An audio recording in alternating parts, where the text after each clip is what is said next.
안녕하세요. 와인 4.0 저스틴입니다. 반갑습니다, 여러분. 오늘은 시작하기 전에 댓글을 하나 소개시켜드리고 시작하겠습니다. 여러 가지 좋은 댓글이 너무 많았는데 그 중에서 제가 눈에 제일 많이 들어왔던 건 이겁니다. 아직은 뭐가 뭔지 들어봐도 크크 하셨는데 그거 보고 정말 많이 반성했습니다. 다음부터 더 이해하기 쉽게 설명을 해보도록 하겠습니다. 사실 꿀팁을 하나 드리자면 와인을 같이 드시면서 이 영상을 보시면 훨씬 더 이해가 많이 되실 겁니다. 와인을 드시려면 이왕이면 같은 와인이면 좋겠지만 그건 찾기 어려울 수도 있거든요. 그럼 비슷한 종류의 와인을 구하셔서 같이 드시면서 이런 산도는 높다고 하는 거구나, 여기서 딸기향이 난다고 하네, 딸기향이 있나 한번 찾아볼까? 이렇게 하시면 훨씬 더 빨리 이해가 되시고 다음에 비슷한 와인을 드실 때 그런 게 캐치가 되고 이렇게 발전이 됩니다. 사실 저 WSET 레벨 3 수업료 200만원 넘었고요. 제가 4개월을 넘게 그 학원을 다니면서 60병가량의 와인을 시음하면서 머리를 쥐어뜯으면서 그걸 강사한테 배웠는데요. 여러분들은 지금 학원 다니실 시간은 별로 없으시잖아요. 그러면 같이 드시면서 보시면 무료로 개인 과외를 받고 계시는 거랑 똑같습니다. 자, 오늘의 와인 소개입니다. 진행 방식을 약간 바꿔서요, 와인 소개 1분 안에 끝내고 바로 시음 들어가겠습니다. 진화하고 있습니다. 이 와인은 안젤리카 자파타 말백 알타라는 와인이고요. 아주 유명한 멘도사 지방의 말백 와인입니다. 2019년 빈티지고요. 레이블 잘 보이시나요? 만약에 이 영상과 같이 와인을 드셔보시겠다, 그냥 아무데나 가셔서 멘도사 말백 있나요? 하시면 추천해 주실 겁니다. 와인샵에서. 멘도사 말백은 만원짜리부터 몇십만원짜리까지 굉장히 다양하게 있고요. 주머니 형편에 맞춰서 사시면 됩니다. 지금 이 영상 시청하시는 분들 중에서도 멘도사 말백? 나도 마셔봤는데? 하시는 분들 많을 겁니다. 사실 아르헨티나에서 생산되는 와인의 70%는 멘도사에서 나옵니다. 그러니 당연히 드셔보셨을 수도 있습니다. 근데 이제 멘도사 어디서 나왔냐 이거죠. 멘도사 전역에서 여기저기 남은 포도를 가지고 만든 건지, 아니면 멘도사의 더 하부 지역인 특정 지역을 얘기하고 있는지. 멘도사의 말백은 지역의 평균 고도가 높을수록 더 좋은 와인일 가능성이 많습니다. 그런데 멘도사 지방은 마이푸, 루한데쿠요, 우코벨리 이렇게 세 개로 나누는데요. 그 중에 우코벨리가 제일 평균 고도가 높습니다. 1000에서 1450m거든요. 이 와인은 우코벨리 출신입니다. 자, 이제 바로 시음으로 들어가겠습니다. 자, 와인을 따겠습니다.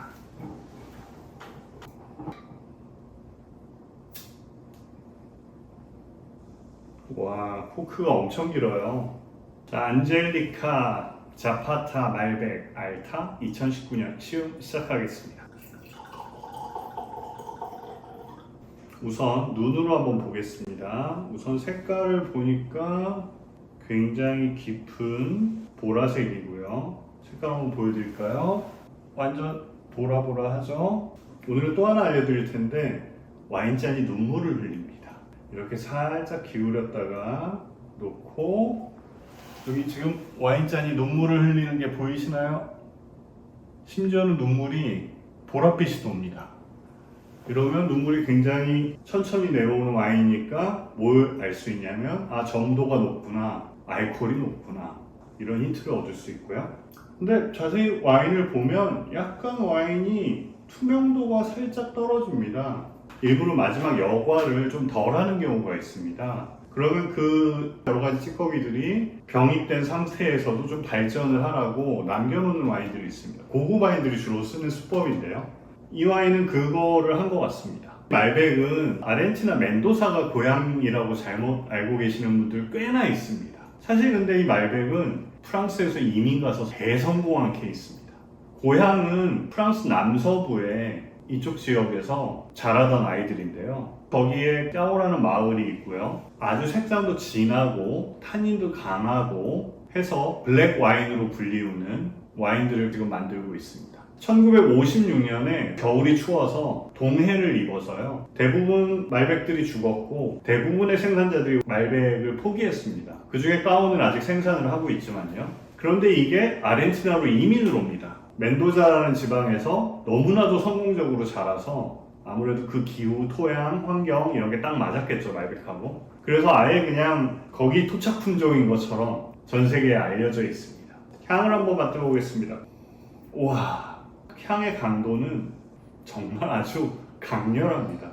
바이올렛도 있고요. 아, 이거 건포도죠? 말린 자두 같기도 합니다. 말린 자두 푸른이라고 그러죠. 바닐라 향이 은은하게 올라오는데요.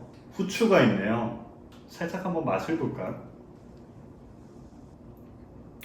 붉은 자두 정도 얘기할 수 있을 것 같고요. 제조사 자료를 찾아보니까 프렌치 오크에서 숙성을 했는데 그 중에 무려 50%를 새 오크를 썼다고 합니다. 50%를 새 오크를 썼다는 게 어떤 의미인지 두 가지 생각하셔야 되는데 1. 프렌치 오크에서 나오는 바닐라, 정향 이런 게 많이 들어갔겠구나. 2. 돈을 엄청 썼구나. 그래서 이 차량에서는 약간 정향도 있습니다. 신기하게도 콜라의 그 독특한 향이 와인에서는 안 돼요. 이거 어떻게 들어가는지는 저도 모르겠습니다. 맛으로 한번 넘어가 보겠습니다. 짠!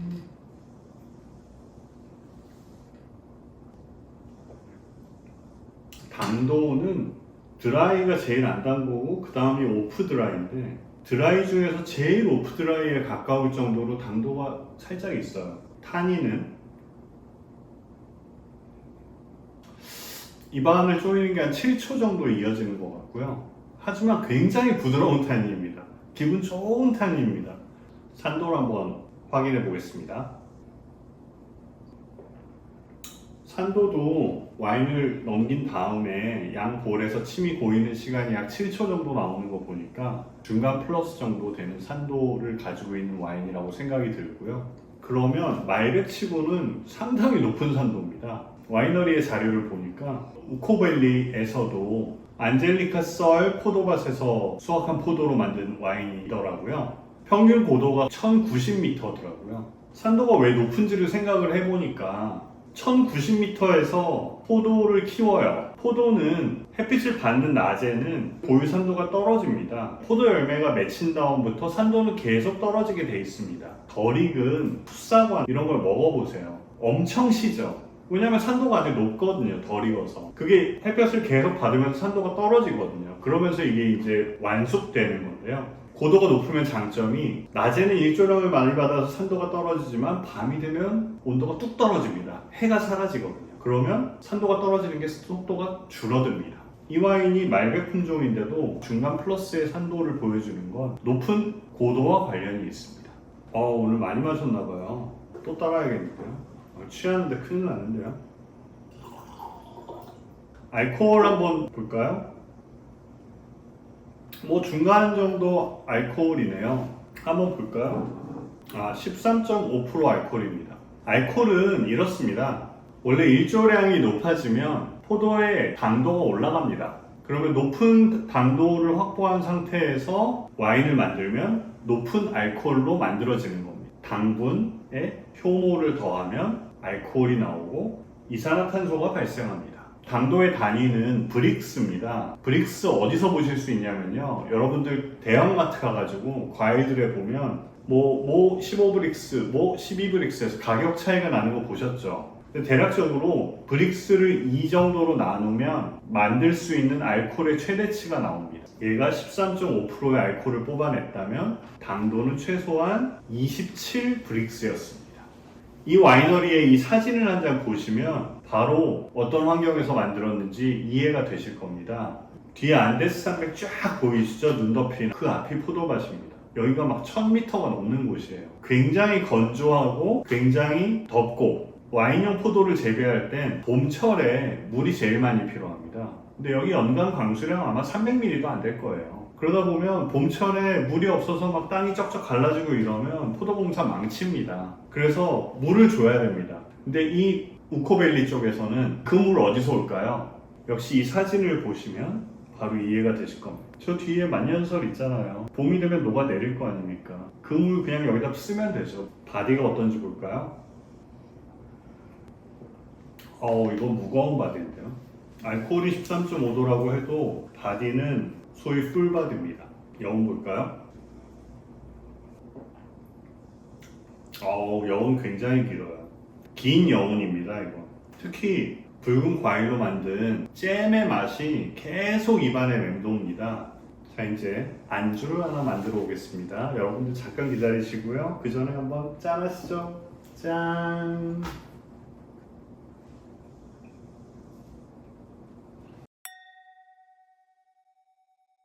자, 오늘의 안주입니다. 우선 하몽이 있죠.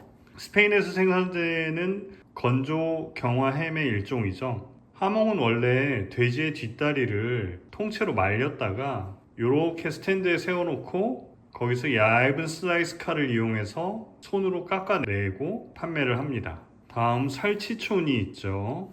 이게 이태리에서는 살라미하고 거의 비슷한 건데요. 스페인에서 이제 생산하는 건데 돼지고기, 살고기, 다진 돼지고기의 지방 이런 거로 소세지를 만들어서 후추와 같은 향신료로 맛을 냅니다. 그 다음에 좋아하는 올리브 있고요. 참 크래커가 2개 있습니다. 협찬 아닙니다. 자, 이제 그릇에 예쁘게 담았습니다. 자, 이제 안주가 준비됐습니다. 이제 한번 먹어보겠습니다. 살치촌부터 일단.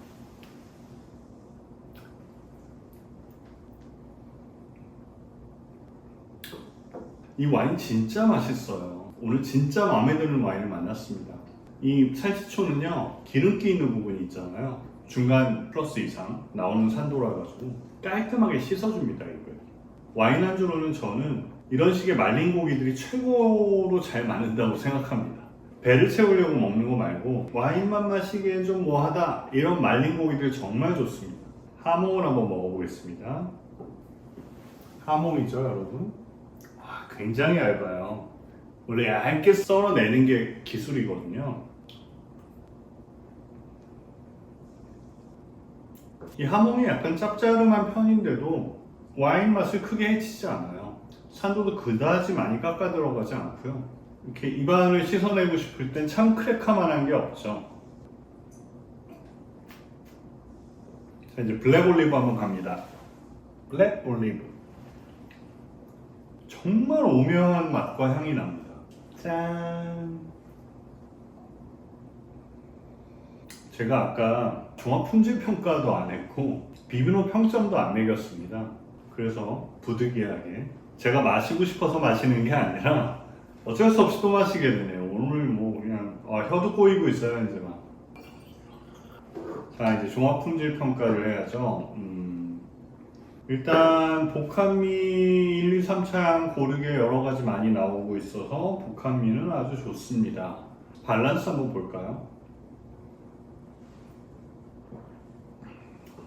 이 밸런스가 뭐 산도타닌, 알코올, 바디 균형이 맞아줘요. 얘네들이 뭐 하나 튀는 아이가 없어요. 보통 뭐 알코올이 튄다거나 뭐 산도가 너무 튄다거나 이러는데 이거는 밸런스 매우 좋아요.